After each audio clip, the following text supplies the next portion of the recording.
வணக்கம் நண்பர்களே, இது மோட்டர் பைக் தமிழ். நான் மெக்கானிக் ராம்குமார் பேசுகிறேன்.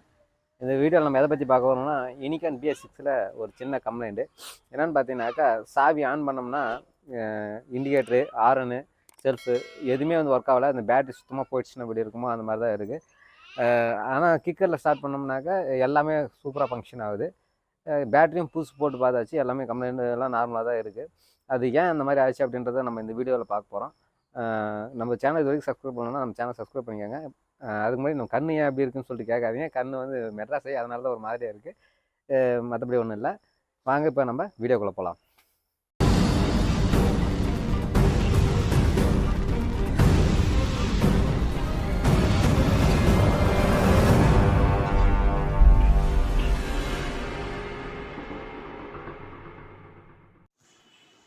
இப்போ உங்களுக்கு வண்டி சாவி ஆன் பண்ணி காட்டுறோம் பாருங்கள். ஆன் பண்ணோம்னா ஒரு ஃபங்க்ஷனுமே வேறு செய்யலை. எதுவுமே பாருங்கள், இண்டிகேட்ரு நமக்கு சாவி ஆன் பண்ணோடனே முன்னாடி மீட்டர்லாம் லைட் எரியும், ஹார்ன் அடிக்கலை, இண்டிகேட்டர் எரியலை, எதுவுமே ஒர்க் ஆகலை. உங்களுக்கு பார்த்து நல்லா தெரியும்னு நினைக்கிறேன். பாருங்கள், இண்டிகேட்டர் நான் போட்டு காட்டுறேன்.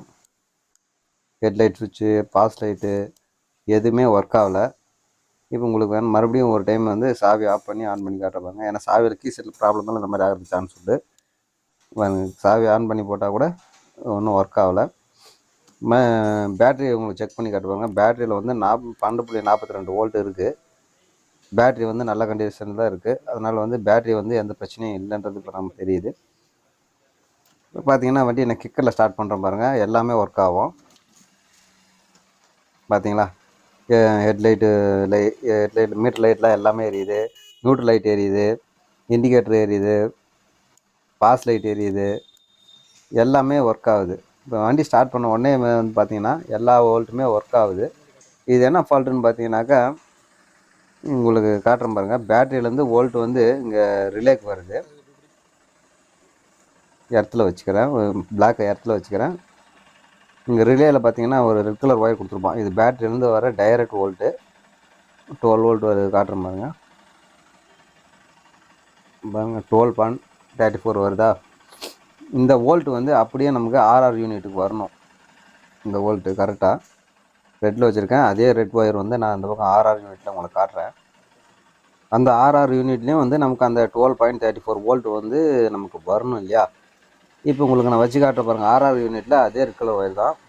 ஒரு நிமிஷம், ஒயர் மாட்டிச்சு பாருங்கள். ஆர்ஆர் யூனிட்டில் அந்த ரெட் ஒயர் பாருங்கள், அது கரெக்டாக ரிலேலேருந்து இங்கே வருது. இது டைரக்ட் கனெக்ஷனு. இங்கே பாருங்கள், 7 வோல்ட்டு, 8 வோல்ட்டு, 9 வோல்ட்டுன்ட்டு வருது. இது எங்கேருந்து வருதுன்னா, மேக்னெட்லேருந்து நமக்கு ஜென்ரேட் ஆகி வர volt, alternate current, direct current கிடையாது. பேட்டரியிலேருந்து வர கரண்ட்டு கிடையாது. ஆல்டர்னேட் கரண்ட்டு இங்கே கன்வெர்ட் ஆகி வருது. இப்போ நமக்கு கரெக்டாக வந்துச்சா 12 வோல்ட்டு மேலே வரணும் இல்லையா. இங்கே 12 வோல்ட் வரல பாருங்கள், வோல்ட் கம்மியாக வருது. இப்போது நம்ம என்ன செக் பண்ணணும்னா, கண்டினியூட்டி செக் பண்ணணும். கண்டினியூட்டி செக் பண்ணுறதுக்கு நம்ம கண்டினியூட்டி மோடில் வச்சுக்கிட்டு இந்த ரெட்லேயும் நம்ம ஆர்ஆர் யூனிட் நெட்டு ஒயர் இருக்கு இல்லையா, அந்த ரெட் ஒயர்லேயும் ரிலேயில் இருக்க ரெட் ஒயர்லேயும் நம்ம வச்சு பார்த்தோம்னா கண்டினியூட்டி நமக்கு வரணும் இல்லையா.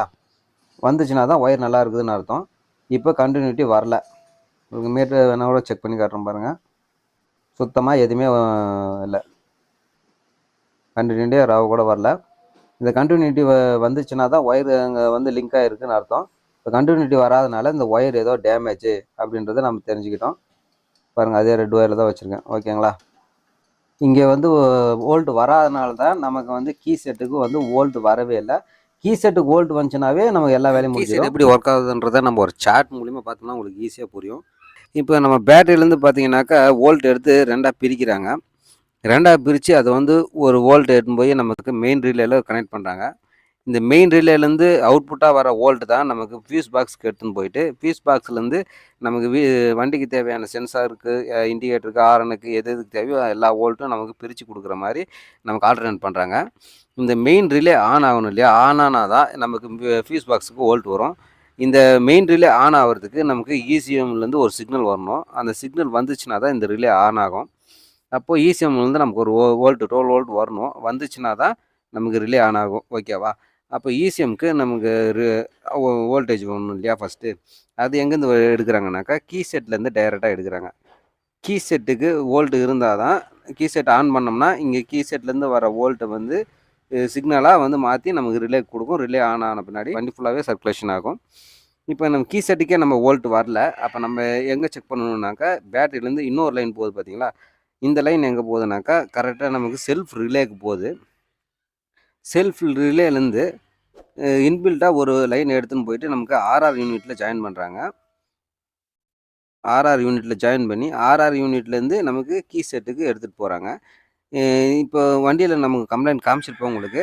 நமக்கு வண்டி வந்து சாவி ஆன் பண்ணால் எதுவுமே ஒர்க் ஆகலை. ஆனால் வந்து கிக்கரில் ஸ்டார்ட் பண்ணாமல் எல்லா இண்டிகேட்டரும் எல்லா சென்சாருமே ஒர்க் ஆகும்னு சொல்லி காமிச்சிருப்பேன். அது அது எப்படி ஃபங்க்ஷன் ஆகுதுனாக்கா, கிக்கரில் ஸ்டார்ட் பண்ணும்போது நம்ம மேக்னெட்லேருந்து வர வோல்ட் ஆர்ஆர் யூனிட்டுக்கு போய் ஆர்ஆர் யூனிட்லேருந்து கன்வெர்ட் ஆகி நம்ம கீ செட் போய் கீ செட்டு நம்ம ஆன் பண்ணோடனே யூசிஎம்முக்கு போய் நமக்கு ரிலே ஆன் பண்ணி வச்சிடுது. ஆன் பண்ணி வச்சோடனே பார்த்தீங்கன்னாக்கா நமக்கு பேட்டரியோட லைன் ஃபுல்லாகவே ஒர்க் ஆக ஆரம்பிச்சிடுது. இப்போ நமக்கு இந்த ப்ராசஸில் என்ன ஆகுனாக்கா நம்ம செல்ஃபு மட்டும் ஒர்க் ஆகாது. நம்ம சாவி ஆன் பண்ணோடனே எதுவுமே ஒர்க் ஆகுது. ஆனால் கிக்கரில் ஸ்டார்ட் பண்ணோம்னா எல்லாமே ஒர்க் ஆக ஆரம்பிச்சிடும். அதான் கம்ப்ளைண்ட்டு. இப்போது நமக்கு எங்கே இந்த ப்ராப்ளம்னு பார்த்தீங்கன்னாக்கா, நமக்கு பேட்டரி வந்து செல்ஃப் ரிலேக்கு போகுது, வோல்ட்டு கரெக்டாக போகுது. ஆனால் செல்ஃப் ரிலேலேருந்து ஆர்ஆர் யூனிட்டுக்கு போகிற லைன் வந்து செல்ஃப் ரிலேலேருந்து ஆர்ஆர் யூனிட்டுக்கு வோல்ட் போகலை. அது இந்த ஒயர் வந்து இன்பில்ட்டாக உள்ளே கட் ஆகிட்டுக்குது. இந்த வோல்ட் வராத காரணத்தினால தான் நமக்கு சாவி ஆன் பண்ண உடனே நமக்கு லைன் எதுவுமே ஒர்க் ஆகலை. ஆனால் கிக்கர் பண்ண உடனே இங்கே மேக்னெட்லேருந்து ஜென்ரேட் ஆகிற வோல்ட் வந்து நம்ம கீ செட்டு போய் நம்ம ஈசிஎம் போய் ஈசிஎம்லேருந்து சிக்னல் கொடுத்து நமக்கு ரிலே ஆன் பண்ணி விட்டனால நமக்கு எல்லா வோல்ட்டுமே ஒர்க் ஆகுது. இது தாங்க ப்ராப்ளம். இப்போ இந்த லைன் வரல, அதாவது செல்ஃப் ரிலேலேருந்து ஆர்ஆர் யூனிட்டுக்கு போகக்கூடிய 12 வோல்ட் போகலை. அதனால தான் நமக்கு இந்த கம்ப்ளைண்ட். இந்த வீடியோ பிடிச்சிருந்தா நம்ம சேனல் சப்ஸ்கிரைப் பண்ணிக்கோங்க. நம்ம சேனலுக்கு சப்போர்ட் பண்ணுங்கள். தேங்க்ஸ் ஃபார் வாட்சிங்.